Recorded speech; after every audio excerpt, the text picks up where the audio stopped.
Welcome to the Indigo Podcast, an exploration of human flourishing at work and beyond. I'm Ben Barron of Indigo Anchor and Cleveland State University. And I'm Chris Everett of Indigo Anchor. For more information, please visit us at www.indigopodcast.com.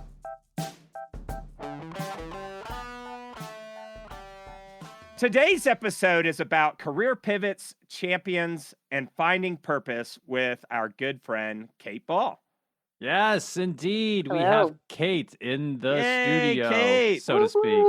So today we're going to talk, we're going to hear about Kate's story, and a little bit about that is finding out what is possible and this idea of discovering your own potential, so to speak. And mixed along with that, a big theme is going to be the circuitous nature of careers and navigating some of those possibilities. And then we're going to talk about the importance of finding purpose and some implications for all of us. And, you know, as Chris mentioned, today we have the extreme pleasure of having a conversation with our great friend, Kate Ball. Now, Kate's so awesome that, like, when we chat, we're like, she's got to be part of this thing. And not just one. So, Kate, you don't get to just do one episode and say, all right, I did my friendly obligation here. I mean, I'm down, but this is a lot of pressure, so we'll see how it goes. Yeah. And I mean, obviously, everyone in the world knows who Kate Ball is, but maybe there's someone out there who doesn't. So if you are one of those unfortunate people, Kate is the Director of Talent and Leadership Development at a very large tech company. She's been an officer in the U.S. Navy since 2002. She's been around this leadership development world for a really long time. She's super experienced, and you know what? She's also smart and nice, which is great. That's one of the requirements, along with a zany sense of humor that we require for our guests on the Indigo podcast. So she's gonna take you through her story. So I'll shut up there, but just starting off with a formal Kate, welcome to the Indigo podcast. Yay! Thank you guys so much for bringing me here. Oh, I was going to try to find a way to try to naturally and organically throw in jackwagons and numbskulls, but I couldn't figure out how to do it to sound normal.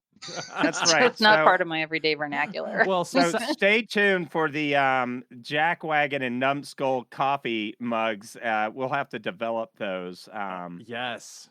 That would be great. And by the way, don't even try to attempt to sound normal during this conversation, because goodness knows that Chris and I are far from normal. Yeah, you will be sucked into the vortex of abnormality here.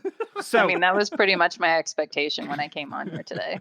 we already know you have bad judgment because of the company you keep here. So, Yeah. so anyway, let's jump to it. Kate, so I want you to tell us, our listeners, and some of this stuff I didn't even know when we were kind of prepping for this, which incredible story here. So, Kate, let's get you to tell us your story about how you ended up in your current role, which is, working at the level that you are right now. And doing the work that she loves, which is really cool. Yes. Yeah.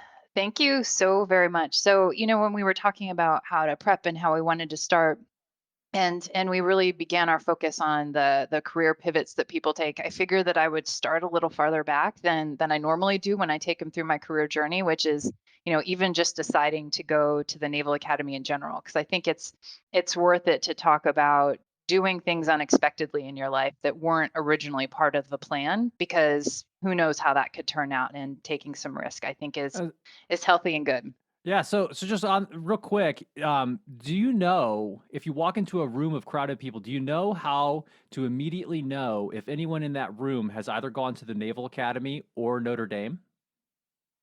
No. They'll tell you. Did I just do that there? Did you A little prep that, or bit. did I just say that? So I fell into the trap as expected, which well done, Ben.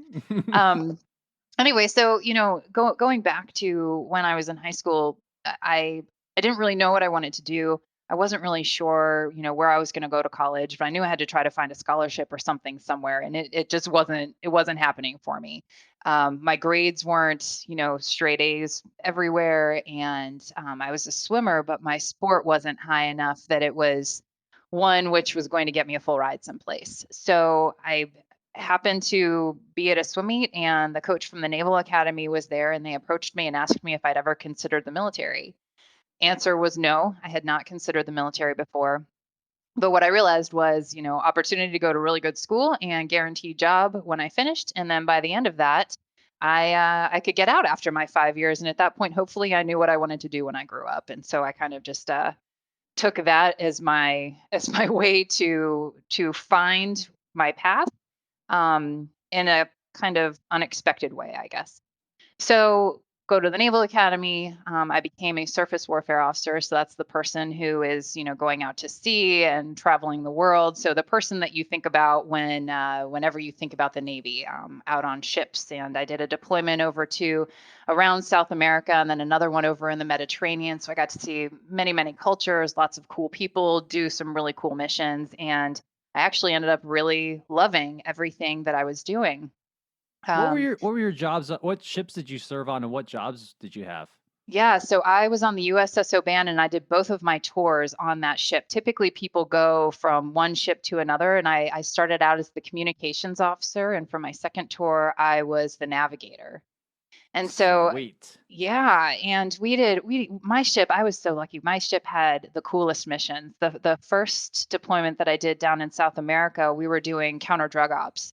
So we had Coast Guard on our ship, and we were going to really cool places and doing some humanitarian type things, uh, helping clean up orphanages. We were hanging out with some kids who didn't have any family in other countries. We were going to, the Andes Mountains and meeting all sorts of indigenous people who were out there just to, bring kind of awareness of what the U.S. Navy does. And we did so many cool things while feeling like we had some purpose, keeping our children back in the United States from having all these drugs coming to us. So it was fun. It was a little scary at times, but like I said, we had the Coast Guard, we had this great partnership together.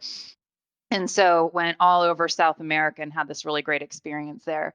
Then my second tour was when I was the navigator, and we went over to the Mediterranean. So we crossed the Atlantic, went to the Med, and there we had the mission of doing counter piracy. So, I usually make some joke, thinking about the eye patches and and pirates. Well, no, just to be absolutely clear for our listeners who don't know, there are real pirates Real still pirates. today. Yeah, They still think the exist. movie Captain Phillips with Yeah. Tom Hanks. Yeah. That stuff is legitimate. And so our role, my ship's role, was to protect other seagoing vessels from these people, because we had a whole lot more weapons than most of these other In different fact, ships. Mediterranean pirates were what helped us get the daggone Navy anyway. Right. There you go. We wrapped up the Revolutionary War. Word spreads that the Brits aren't protecting our shipping anymore, and our people keep getting sacked and held hostage, right? I mean, that's for those of you guys. Great book, Power, Faith, and Fantasy. If you haven't read that book, it's a history of the Middle East and the United States from 1776 to the present. Yeah. But anyway, because nobody wanted to be taxed, but we got so tired of our relatives getting held hostage that we're like, okay, we got to get a tax and start the Navy. And So, here's the thing. I anyway. mean, we are a maritime nation with lots of coastline. And for that reason, and for the reasons that Chris just explained, and for what Kate was just describing in terms of keeping our shipping lanes open around the world, the Navy is actually the military service that is mandated by our Constitution to exist. The Army is actually not required to always be there. So Go Navy, yeah. beat Army. Yeah, it's Sorry, all fun Chris. and games until your big red boat gets taken over by real pirates, not the Disney kind, right? That's right. That's right. That's right. Exactly. Yes, these are not the Pirates of the Caribbean. So, No. yeah. So, I mean, so you got to do some really salty stuff. I mean, when you just casually like dropped, oh, I was the navigator. Like a navigator on a Navy ship, you don't just pull out your phone and say go that way. I mean, it's a fairly big deal. You have to really plan out where you're going and where you are. You have a team that you're helping to guide in that whole endeavor, and it's pretty cool stuff. And you get fired if you screw up. Big time. Yeah, Oh, yeah. for sure. For And sure. you can't like not report your position for a couple of hours, apparently. That's No. bad too. Yeah, All of that's bad. all bad stuff. And so, and I mean, and it's not all electronic. We do have very good electronics now, and we do use those. But we all do. We still do stuff with paper charts to make sure. Just Hey, in what case about electronics go out. sextants? Do you guys use those kinds of? You can do the old school, Yes, the sun and stuff. this will absolutely be dating myself, but back then, back in the day when I was doing this, we still had to know celestial navigation. So Sweet. I had this chief that was super, super salty. And as we were making the transition over to using more GPS and all of these electronics that Ben's talking about, my chief was like, I don't care. You're still going to all learn how to use a sextant and an alidade and all these other things. And so every single day, he had my sailors all out and me out there learning, shooting all sorts of different things like looking at stars and these different nav aids and everything, so that we had no excuse if all of this went down, because that was still in the day where we were a little skeptical that all of our electronics would work all the time. Right, but the one time they don't, you're going to be like, oh, I wish I'd, paid attention and stuff during that class. Right. What a rotten feel. I hope we don't run out of food out here. That's right. And just to clarify too, when you say celestial navigation, that's navigating a ship by using the stars. Correct. So for those people who don't know this, I mean, it's pretty cool. And there's a lot of, that's been something that sailors have done for centuries, right? So yeah, it's absolutely tradition. Anyway, I don't want to digress, but I just think this is super cool, salty stuff. And well, and it was fun because, for us, work was fun. Even when we were learning these things that seemed like they would be archaic one day, they were still helpful and it was fun to do together, and they made learning interesting.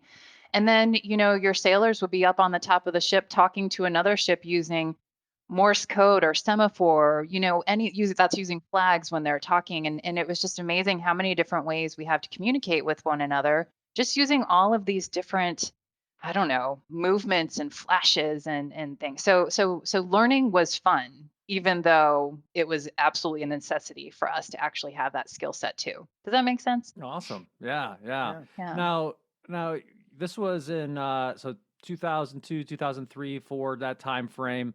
Now, were there a lot of other female officers on your ship? There were not. There were a couple when I first arrived, but in the Navy, our tours are 2 years-ish, when you're out to sea. And so pretty quickly after I got to the ship, all of the women left, and it was just me. I was the only female officer on the ship. Coincidentally, you didn't make them leave. Yeah. I did not make them leave. No, it was good though, because when I first arrived, all of the women were in what we call the JO jungle, and we had a cot in there. So there were 7 people in a room that was like 10 feet by 10 feet. 7 of us living in there. Within a month, they were all gone. And then I had my own room because I was the only woman. Oh, wow. So that doesn't count as a real rotation then, right? No. So all of the stuff that's just horrible. I mean, can you imagine 7 women living in a room that's 10 by 10? And then all of a sudden I was in a smaller room, but there were 3 beds and they were all for me. Wow. Because, Not bad. because there just wasn't anyone else on the ship. So I got to live with, we would bring instructors onto the ship to teach the sailors college courses. And so frequently that would be a woman. And so they usually would be my roommate. So Yeah. I got to live with civilians, which was fun. So aside from the quarters situation in terms of where you would sleep and where your stateroom was on the ship and who was in it, what else was it like in terms of the dynamics of that wardroom? Which, when I say wardroom, that refers to all the officers on a ship. What was that like? It's unlike anything else I've ever experienced, I have to say. There's an immediate requirement for all of you to have this camaraderie, and it might not be super fun camaraderie, but at least a connection to one another where you feel like you're all in this together, I think is a good way to describe it. And one of the ways that this was really indicated was, in the military, while it's kind of morbid to think about, we always have to consider the fact that there is potential that tomorrow the guy standing next to you won't be there.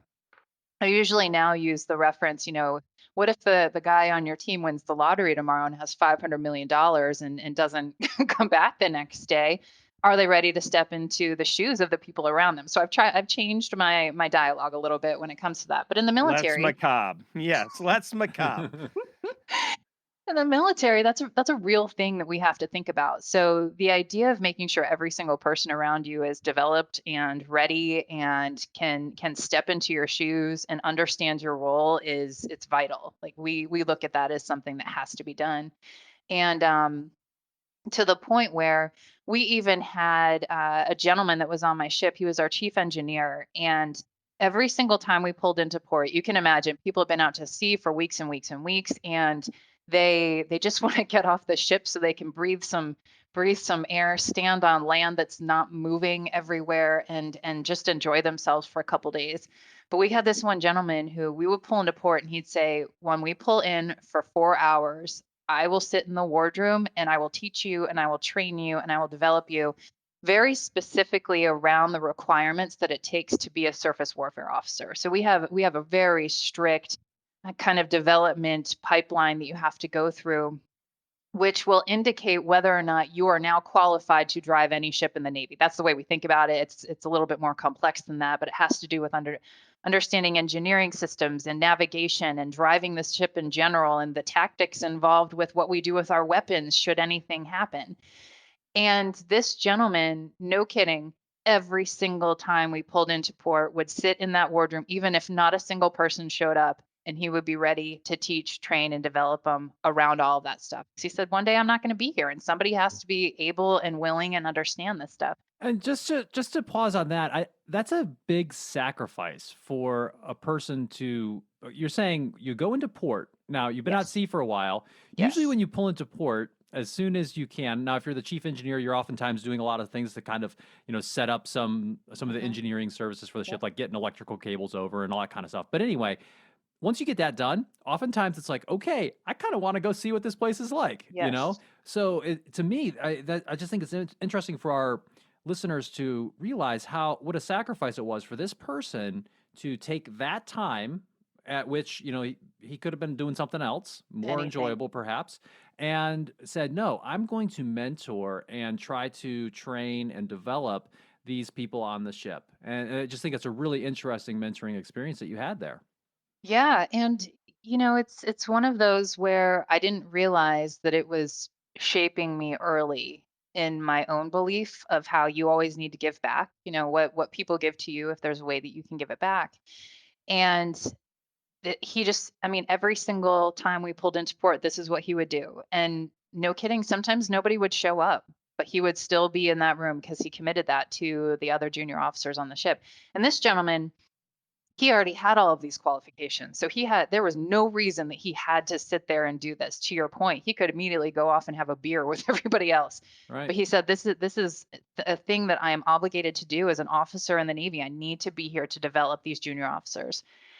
And so, this is kind of where my pivot starts in my own career. Was then he transferred. It was time for him to go on to his next duty station. As I said, in the surface warfare community, it's about 2 years that you have each one of your tours. And so he left. Well, when he left, at that point, I had already gotten my SWO pin, which is that qualification that all of his mentoring and development was getting me to.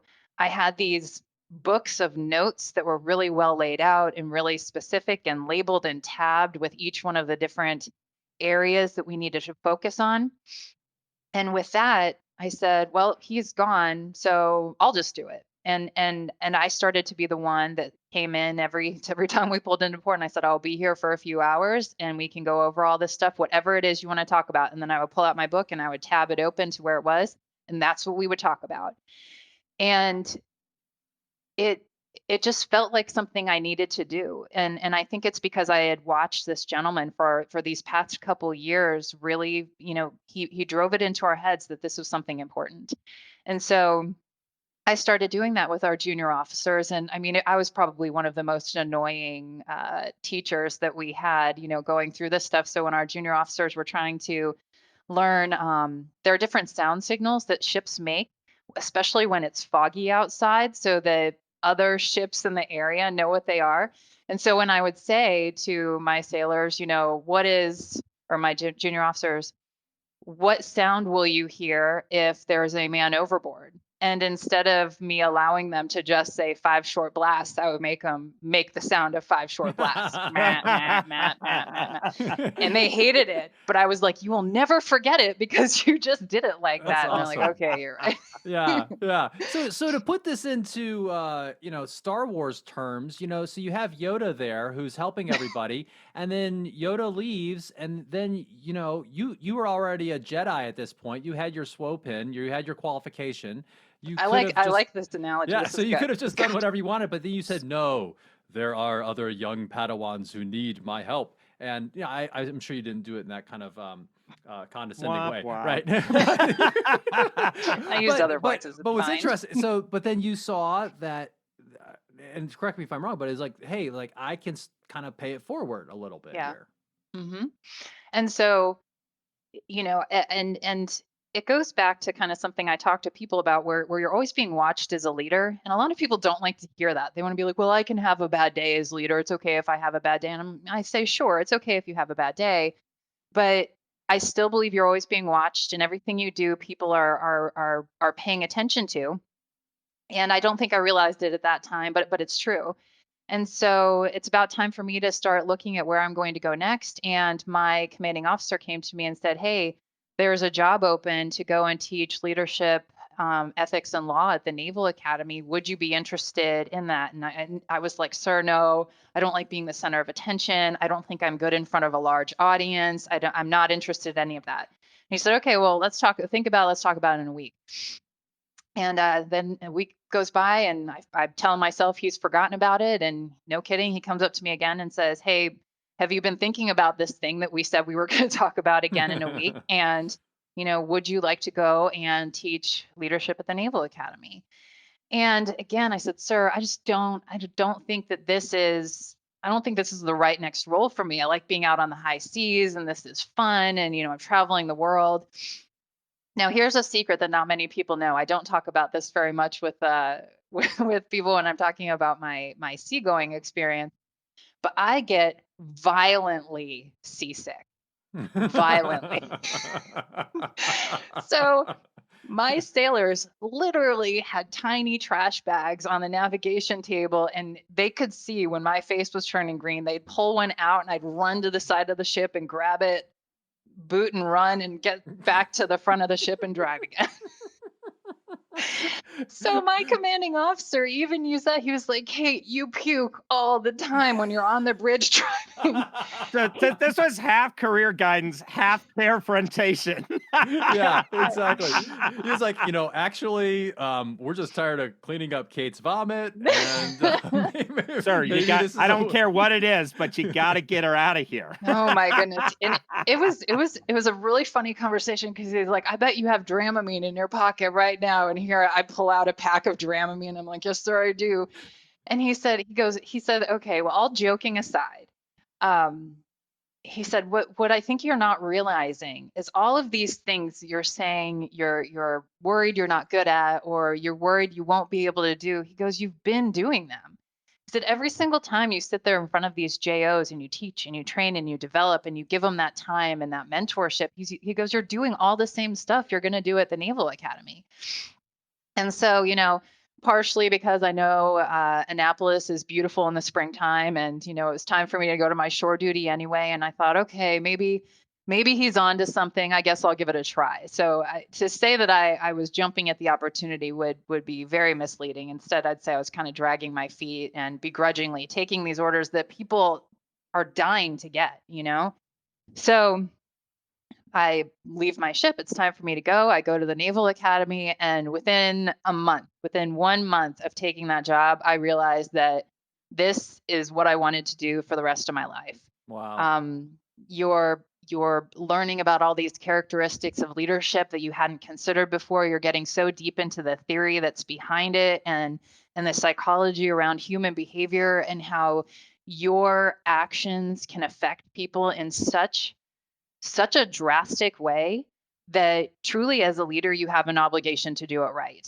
And knowing that I had a hand in that became such a fulfilling part of my life that I ended up switching my specialty in the Navy from being a surface warfare officer to being a human resources officer so that I could continue doing that type of thing. All the, learning and development, training development, character development, which is what we called it there, ethical decision making, organizational and leadership development. And so that's how my career has morphed from there. And, you know, looking back, and of course hindsight is 2020, but looking back, I can't attribute anything that I did to my own actions, so much as I can to the encouragement others and the modeling of behavior that molded and shaped who I was. So first, the chief engineer who took his own time to teach and train and develop, and it became something in my head that felt like just an obligation you have as an officer to do that with the people that are coming behind you. And then also the encouragement of my commanding officer as my champion and as this person who really believed in me more than I believed in myself and saw something in me before I realized it was a strength. And so it's worth it to listen to these people when they're making recommendations and suggesting things to you and talking to you about ways that you can make a difference in the future. So that's kind of my career pivot. And then, I end up here in Texas after, a few more tours in the Navy, and I fell in love with it. And at that point is when I stayed in the reserves, but I became a civilian at the same time. And I just was fortunate enough to find another opportunity for leadership and organizational development in the civilian world. So I continued to do the same type of thing, but in the civilian sect. And then here I am today at a tech company doing the same thing. I'm a director now, so I've gone up a little bit in each one of the roles that I've been in. And I just have this really great opportunity to work with so many great people who want to accept that obligation and feel as if they also have a need to be a great person for the people around them to discover how they can be great and treat others well and bring engagement and value and fulfillment to those around them. And so I'm able to, straddle the line between my military reserve career and also the civilian world. So I've got this really beautiful balance. Wow. Yeah, and I want to just say that stuff's not easy. I mean, we see these platitudes on LinkedIn or Facebook, what if we pay money and train these people and they leave us? What if we don't and they stay? And there's all this platitude. Have empathy, love people.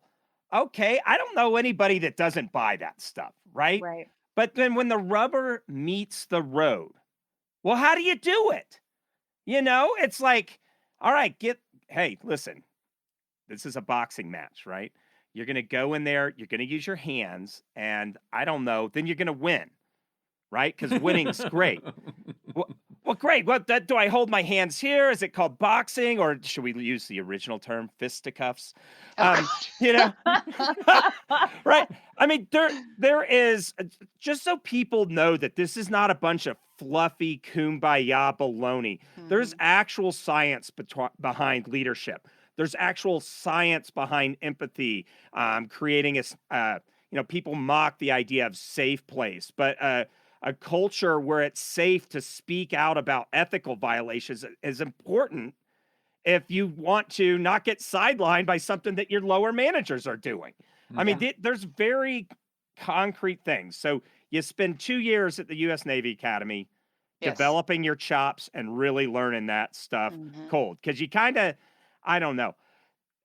It doesn't matter cart before the horse or horse before the cart, You had a bit of practice, maybe with some kind of just see what other people were doing. Some of those guys had gone through those courses at the Navy Academy. Yeah. I'm sure you had some while you were in your undergrad, right? I did. Then you hone the teaching of that at the Naval Academy in a teaching position. Now you've made the pivot over to the corporate world, right? And like, just to throw out one name, like these aren't small companies that Kate's been with. Like Dr. Pepper Keurig is one of the places she held a pretty senior position over at doing leadership and development. So one thing that struck me about your background is it wasn't this simple, like, all right, find your passion and then go get involved. Exactly. You're like, life is moving at the speed of time. Right. I can't do my senior year of high school again, as fun as, or not fun for some people, as that was, right? It was fun for Ben. It was fun for Ben, if you recall that podcast. So you're moving at the speed of time. Crap. Graduation is coming, Hmm. right? And this is the same thing. If you're married, like, oh no, we're pregnant. This is flipping happening, right? These life moves at you at the speed of time. And what stuck out to me, not to derail this whole conversation, but is you just went with the opportunity in front of you. Yeah. You didn't say, oh, well, I really just didn't have a passion for sailboats ever since I was 4. Look at my Hmm. collection of like Hmm. kitschy models on my desk. No, it was like, I don't have any of those. No. I don't know what to do. I don't even really have a plan. I just need to get in there. And right. And once you get in there, you start figuring stuff out. And I love how you just found your pivot. There was none of this great call of destiny. But how's it feel now? Now that you've settled into this, and this is Hmm. after how many years when you first, so you start realizing you're teaching, you're like, oh my gosh, I have a passion for this. How many Yes. years after your graduation from high school is that when you start teaching at the Oh, Naval that Academy? would have been 8 years. 8, 8 8 years years. to Hmm. find what you feel like you're supposed to be doing on this That's planet, right. right? That's right. Yeah. Mhm. It's not like reality television where it's like, ta-da, meet the characters, ta-da, No, no, see their no. strength and flaws, ta-da, training montage, ta-da, fully formed person. I mean, this was 8 flipping years of crucible. Did you ever feel lost during that 8 years? Oh yeah. I mean, I still to this day feel lost, and one of the reasons why I say that is because I'm dealing with human beings, and people are complex. Mhm. And so I think I meet people all the time who are like, oh, this seems so fun. I would love to go into this, but they're not people who deal well with ambiguity. Well, I'll tell you what, there is no just like straight model for any one person that you can use. You have to be willing to flex and ask questions and figure out what makes them tick and how it is that they can be better. And so it's never easy, and I often feel lost because I think that that's part of the game, and I think it's part of what you accept. As you say, for a moment I'm not going to feel like I have an absolute handle on this, but I ask questions and I learn about the people and I understand the things that motivate them and what is it that inspires them and how is it that I can have an effect on them as a leader and how can I influence the other leaders around them to have an effect on it. It takes time. So anyone who thinks that they've just got it right in that second in this field, I think, is lying, because people are complex. People are complex, and it takes time and it takes the willingness to actually invest that time in the people around you to be good. Yeah. Right. So one of the things that's interesting as well, I mean, there's lots of interesting things about your story, but about the situation is like, how often do you use your surface warfare skills now? Probably not very frequently. Right. Not as a surface warf, not the surface stuff, the leadership stuff, sure. Right. But so this is a thing. And like, and to people that I talk to that are coming out of college or high school that are trying to figure out what to do, just get in the game somewhere Yeah. and just spread your net wide initially. Develop a lot of things. But then as you move through life, and this has been pretty much anybody, you kind of prune some of those things. Even some of those things you spend a lot of time on. Yeah. So as you begin to find your passion, you begin to hone and to develop a more vertically integrated expertise set. And I think that's awesome. So Well, you just touched on something that I think is important to talk about, and that's the developing of many skill sets. Um, the world right now is becoming flatter and flatter. I'm not talking flat Earth people. I'm talking like different organizations. Yeah, you And you listen to the podcast enough to know that we don't like flat earthers if or if you are a anti-vaxxers. So flat earther that loves this podcast, we want to have you on. Please write in. I'm hoping that our podcast is self-selecting enough. Anyway, go ahead, Kate. Go well, ahead. I think that it's important that the broadening of skill sets and trying different things and constantly developing is the piece that will help you start to identify things that you enjoy doing, that you're good at doing, that can build your career in a broader way, because nobody's just climbing the ladder anymore. There's more of a spaghetti diagram. People are moving around a career lattice. But the point that I want to make that ties into what you were just saying is And as the three of us are all development people, this is not going to be groundbreaking, what I'm about to say. But you need to try stuff and develop skill sets, even if you don't know if they're going to be the things that are going to set you on this course towards the next promotion you've got. Think about what we were talking about with my sailors and I using a sextant. I'm not doing that now. Just like you just said, I'm not doing that now. But you know what it did? It forced me to learn something that I was a little uncomfortable learning, forced me to, do math and science that perhaps I hadn't done in a few years since I'd been in college. I had to start memorizing things, and it just kind of exercises a part of your brain that you weren't really doing all of the time. And learning different skill sets, that exercising of your mind and your brain and the development of that gets you into almost a mindset of learning early. So I think that as people are going through their careers, trying different things and forcing the development and forcing the learning is vital. Anyone who's on my team always has to have what I call a fake goal. And that sounds very strange, but I personally think that when people are doing their goal development in a company, especially when it's tied to your bonus, we play it safe. Like, okay, well, I'll make it kind of hard, but I'm definitely going to do something I can hit so I can get my bonus later. That's right. You'd be Yeah, well, stupid not think to. of the budgeting process. Okay, besides the real budgeting process where everybody, yeah, we're going to do budget, and we didn't have time to get it, so let's just go up 3% on everything we did from last year and press send. They'll There you never go. know. But everybody's doing it, right? But Yeah. besides that, the budget process, if you happen to go through it, just think of the false conversation there. Well, guys, how much I want to get the most amount of work from you and your team for the least amount of money. How do I do that? And and then the manager's turning back and it's like, really? Because I wanted to get the most amount of money for the least amount of work. So how do we do that? And nothing's aligned with what's good for the strategy and direction for that business, or Right. what's good for the growth and strategy of those people as individuals. Yeah, you got it.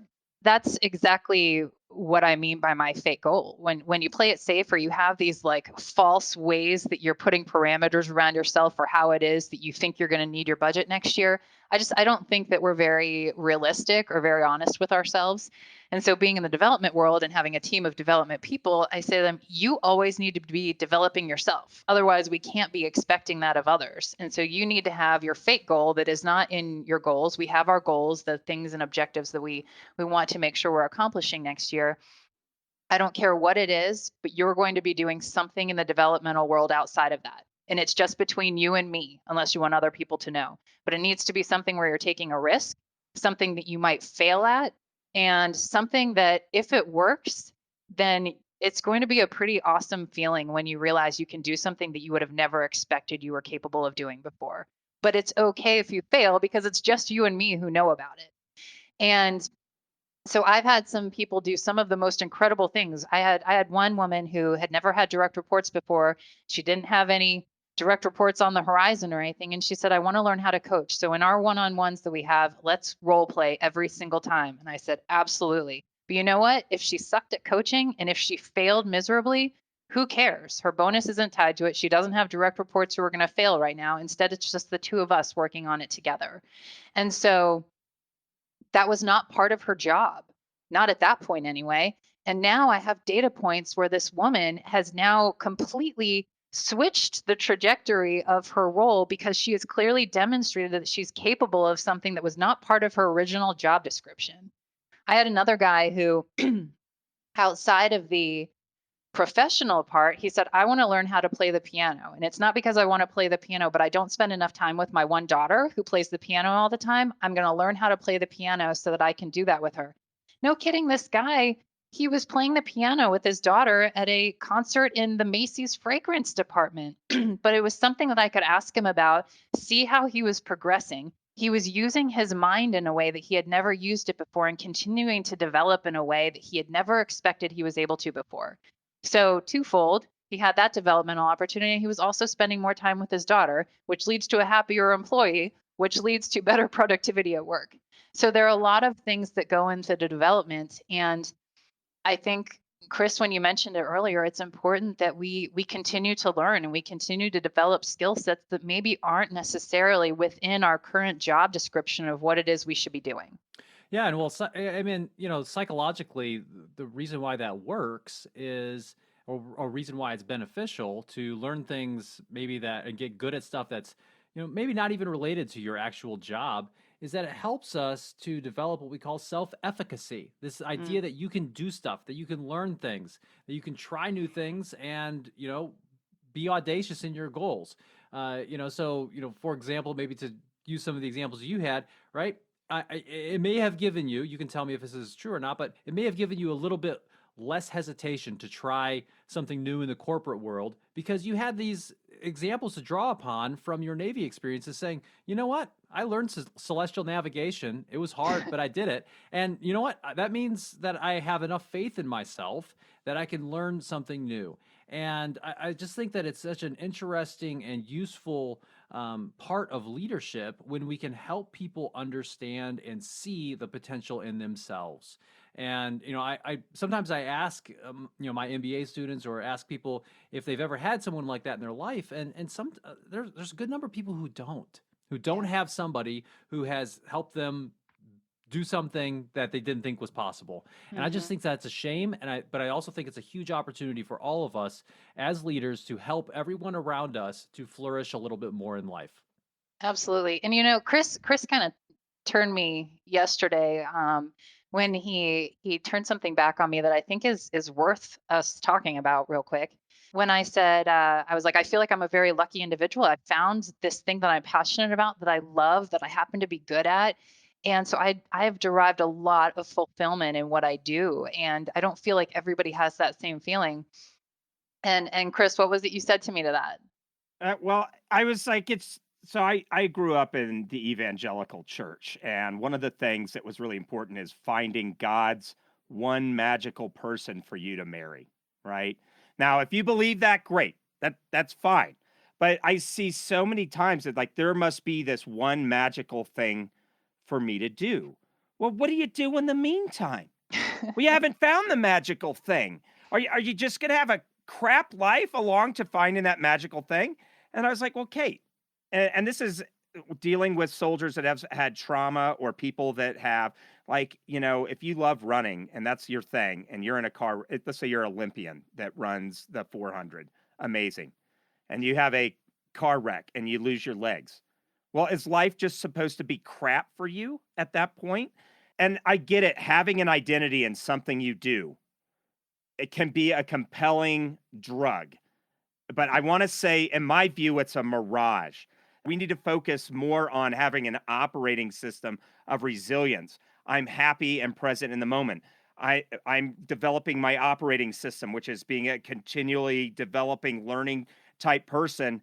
And what I'm doing right now is the most banging thing, period. Even when it's horrible, right? Like the Lord of the Rings would be totally lame if they leave the Shire, walk next door, and drop the ring in the volcano. Like that would just be the dumbest movie ever. The whole point of that thing is the journey. And when that Yeah. journey is the destination, I don't know. I think I said it better yesterday. Yeah, well, and another thing that yeah, another thing you said to Kate when we were prepping for this episode is, because she was saying, I found the thing that I love, and you said, well, wait, you probably could have been great at a whole bunch of different things. Yes. Yes. And that was the thing that I thought to myself, you know what? That's probably right. And I because I was pretty good being a seagoing sailor. you know, I was pretty good at that part R. too. Yeah, that's where if you guys could see me, I always put my hand over my eye like an eye patch. Um, I was good at being a seagoing sailor. I was good at teaching at the Naval Academy. And, now I'm good in this. So you're right, Chris. Like there are so many things that one can be good at. And this just happens to be one that I found that I love. And that's, right now it's right for me. And I do love that. And I think typically the number one reason why people can't do anything with leadership development, or they can't, do whatever this stuff is they say we don't have time to work on it. We don't have time to develop. We don't have time to learn. We're so busy, we're so busy, we're so busy. And I think that it comes down to making the time for yourself and figuring out, what's important with how you want to do that. And so, when you meet people that aren't happy with their life or they're not fulfilled or they don't feel like they've found that, that's where the learning comes in and that's where the development so that you could talk to them about different things that they do enjoy because there are people who aren't in a role that they like. But I've also met people, and I don't want to discount this because I think it's important too. I've met people who aren't necessarily in a role that they like, but it is a means for them to have a life that they love and is flourishing. And I think about a person that I know that's in the consulting world, and he's super smart. He's okay, liking what he does, but he's really, really good at it. But that type of lifestyle allows for him to travel all the time. And that is his passion in life. So it's the type of thing where he's like, okay, I'm going to do this thing I'm really good at. It might not be the thing that I love so much, but it is a means for me to do this other thing that I love so much. And so therefore, he feels very fulfilled in what he does because it is the purpose that gets him to the thing in his life that he finds to be so important. So I think that there's something to be said about that too. Um, because I believe that people who are happier at home will be happier at work, and people who are happier at work will be happier at home. And so there's a way that this can be secular, and that's part of what it is. Yeah, and there's some data on midlife crisis stuff that like you could just, despite everything, and this journalist, we should put this in the show notes probably, but like the journalist wrote this thing is like, I feel miserable, but I've been like internationally recognized as a journalist. Like, dude is at the top of his field and still miserable. Also, dealing with people coming out of college. I had all these hopes for the world, but the world is kind of a gross, fighting, disgusting place. And ew. Um, that's so that's okay. Just get in the game. Hmm. Because if you're gonna have this existential angst, which we all have, like Kate, everything wasn't roses and wonderful. You probably worked for some bad bosses along the way, even in the Sure. Navy, right? Like Yes. people you're like, oh my God, I fantasize about an obituary with their name on it, you know? And somebody said, I would never harm anybody, but I would relish certain obituaries, right? That's part and parcel. But if you're gonna have that existential angst anyway, you might as well have some sweet cash to go with it. Sure. Get in there, make money. Because when you're by yourself or you're isolated, you have less of those opportunities for people to see and discover who you are, your special sauce that you bring to the world and plug you in. Yeah. Yeah. So, all this conversation makes me wonder and makes me think about, all right, so, you were able to navigate this, pun intended, right? Navigate the waters of your career and find a career that was outside of the military that really was rewarding for you and so forth. But there are a lot of people who don't know what they want to do in their lives. They feel unfulfilled. They're not sure if they don't know what their purpose is. You mentioned people coming out of college, Chris, like people who just graduated right now, like here in, middle of 2020, like that's a rough time to be graduating if you're looking for a job. Um, what are some things that those people perhaps can do to move forward in an effective manner and try to figure out a little bit of what their purpose is or what they're good at or those types of things so that they can have a meaningful way ahead? So this is actually one of my favorite things to talk about when we're discussing the differences between the generations. I can't tell you how many times people in my companies have said, how do I lead these millennials?" Or Mm. the millennials will come Well, to me and say, first of all, don't get your thoughts about generations from crappy like Inc.com or some bull exactly. crap. No, you're and that's the point. That's my point. When they ask me how to lead them, I'm like, how about you lead them like everybody else with dignity and respect and find out what motivates and inspires them? And so it's kind of a joking conversation I Hmm. have while I'm like, slapping their hand at the same time saying, wake up. This is leadership. We're not talking about just like some broad generalization about a generation of lazy and entitled people. I actually disagree with that completely, especially some of the early career professionals that I've worked with. They're exceptional. And I think that one thing to remember, so these people who just graduate college, first of all, Chris said it already, just get out there, just, get your foot in the door, start learning, start developing, find a job. Anywhere, volunteer. Yeah, volunteering is awesome. Working for some of these nonprofits is great. So, if you have the means to do any of these things, just explore. I think it's okay to not know what you're going to do. I had no idea what I wanted to do. When I left the Naval Academy, I was fortunate enough I had a guaranteed job. I had to go into the Navy for 5 years. And so hopefully you like it, because if you don't, that's going to be a long freaking 5 years. You could go to work or go to jail at that Right. point. Exactly. And as Ben pointed out earlier, or Chris, one of you guys did, it took me another 3.5 years after that to figure out what that thing was that I was supposed to be doing. And I didn't know, but all the time I'm learning, I'm developing, I'm figuring out what those skill sets were, and I'm trying to figure out what's right for me. And I think that we do not allow enough grace in ourselves and in our own hearts, because we're listening to all these stupid voices around us who are saying, millennials are entitled and lazy. And so we're like, well, I have to have it all figured out right now at 22. I disagree with Except that. millennials are like just now retiring from the military last year with Yeah, 20 years in service. So yeah. let's talk about Gen Z or We could talk Gen Z. Gen whatever's after that. Like anytime an exec brings that up, I'm like, man, if you're talking about millennials right now, you are like 2 decades behind. Yeah, yeah. Yeah. And I think you're right. Yeah, it's funny. At my company, we kind of lump them all into the same. Yeah, the millennials are just those whippersnappers Yeah, over there. Those young people who are good at their Instagrams and their Snapchats and whatever. That's right. Yeah. That's Yes, right. yes. But because we have put this stigma, we old people have put this stigma on these other people who are really exploring right now and trying to find what the right thing is for them and where their purpose is, they feel bad and they feel like they're doing something wrong by trying to explore these different things. And so I think that it's important to not only have grace in their own hearts, but we as the establishment need to encourage that exploration. It's Yeah. okay if you switch to a different job in 2 years. Like who really cares? If we're doing our job of developing everyone around them and they take on that same mentality, somebody will be able to step into those shoes when they go to their next one. And who knows, if that type of openness is there for these people to do that exploration, guess what? They'll probably stay at your company because they're exceptional talent and you've given them opportunity to really try to expand their skill sets and figure out what it is that they want to do.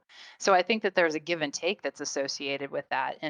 And we don't make it okay for people to explore. Instead, we call them job hoppers. And that's not necessarily the case. They're just looking and trying to figure it out, just like we were back then, except back then, you'd get a watch at your retirement and you'd stay with the same company for 50 years. Yeah. It's funny how we throw our own myopic garbage on other people. I'm not a failure as an organization. It's those daggone job hoppers. Right. It's them. Yeah. Yeah. Like, I don't have a recruiting and retention problem. This generation X. Yeah. Well, so I think it's also just interesting to think about this a little bit more broadly, because some people, and actually ties into an episode we recently recorded all about your own identity and how your identity shouldn't be all wrapped up completely in your professional identity, in your work, right? Because that can come and go, and that can be good. If the zombie apocalypse comes and you and a cohort of 4 people are existing, I'm sorry, being a .NET developer isn't a career option anymore. It's true. In a zombie apocalypse, you're absolutely right. As you're trying to repopulate the earth, no matter how fun that can be, are you just going to feel not professionally fulfilled? Right. I'm having a lot of sex, but I just don't. My career path is horrible. Like, hey, buddy, we just had the zombie. There's more to life than a career, right? Yeah. Right. And so, finding your purpose and finding your meaning in life is something that transcends your career, or at least I think it should if you're trying to be psychologically healthy. And it can really help you for a variety of reasons. One, it can help you in terms of your motivation, because you can always be trying to become that person you want to be. right? If you have this strong sense of self, of this is how I should be in the world, this is how I want to be remembered, all those types of ideas, and then trying to close that gap between, who you are and who you're going to be, because to some degree we're all hypocrites.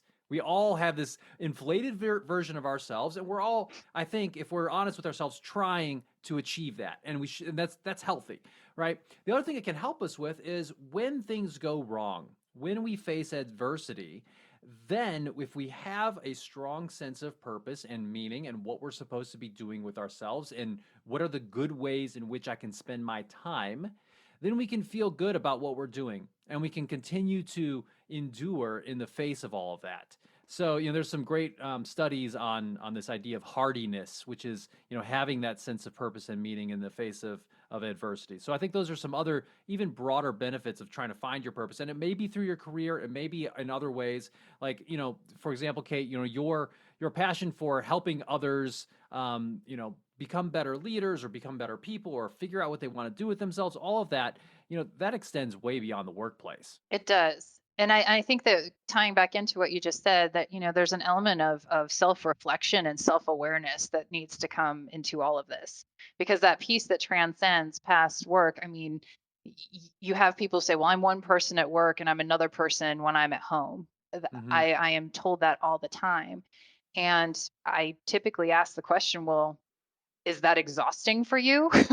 Being one person here and then another person there. And and there's a lot of talk around what the word integrity means. And when I think about integrity, I think it means, bringing your true self where you are and being your true self and living your true life. And I had experience with this when I was first on my ship, and I was the only female officer for a while. And in my head, I'm like, okay, I've got to be like all the guys, and I've got to be tough like all the guys, and I can't show that I care about anybody, and I'm not going to tell them about my personal life and all this. And then when I taught at the Naval Academy, fast forward a few, and we had great results. I'm not saying anything was wrong. We had great results, a great team, everything was wonderful, but I was exhausted every day.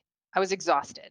And then when I went to the Naval Academy and talked to some people, and I brought in a speaker to one of the character development seminars that I was running for the senior midshipmen, I had this colonel in the Marine Corps walk up, and think Colonel Jessup, basically. You can't handle the truth. I'm expecting him to talk about courage and bravery and taking the hill. And it was going to be this really great experience for all these men that were in the room with me.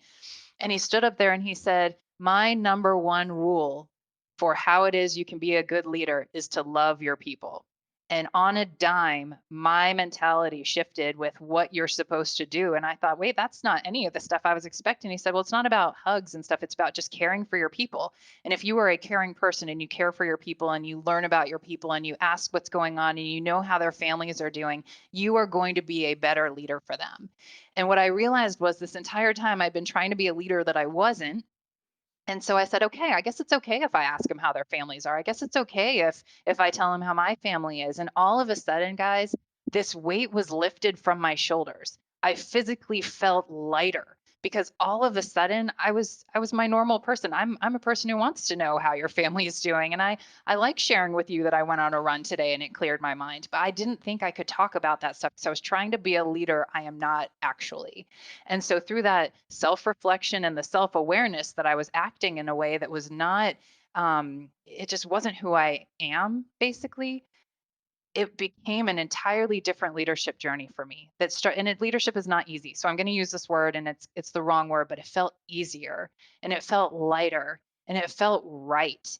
And it's not because I was doing something bad before. I just wasn't myself. And so, when you talk about that adversity, if you are pretending to be somebody you're not, then when it comes down to that, it's going to be harder to handle and face those things. But if you're true to who you are in your heart and the values that you hold strong, then you're going to be able to handle these things in a way that is meaningful and purposeful and has intent. And so then you get into the thought of fulfillment meaning different things for different people.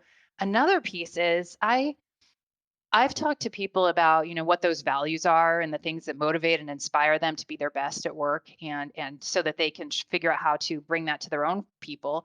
And there's a piece of it where they feel almost ashamed if they say anything about money or, wealth. And they are ashamed to say that that's a piece of what their purpose is. But as you talk to them a little more, they say, well, if I make a lot of money, then my kids can go to good schools. My family can be in cars that I know are safe. They can live in a neighborhood that's safe. And they talk about how money drives purpose for what they feel their role is in their family. I can put food on the table and I don't ever have to worry where our next meal is going to come from. And that is the thing that fills their heart, you know? Yeah.